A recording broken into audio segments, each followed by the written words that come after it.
Bismillahirrahmanirrahim. Dear students, open the text at page 99. Topic number 10 रुबाइयात। बुलंद और मुतरन्नुम आवाज में पढ़ो। गफलत में गवा के सुबह को शाम किया, अफसोस यहाँ आके न कुछ काम किया।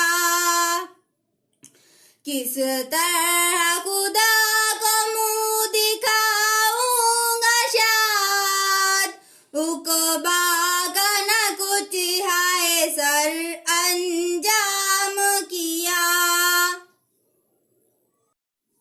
मर्दाने खुदा किसी के आगे न झुके, दिल शोले गम से फूक रहा था फूके।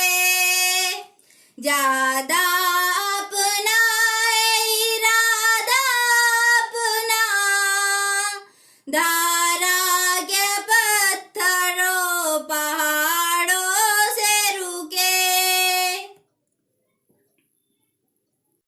नफ्स जब इशरतों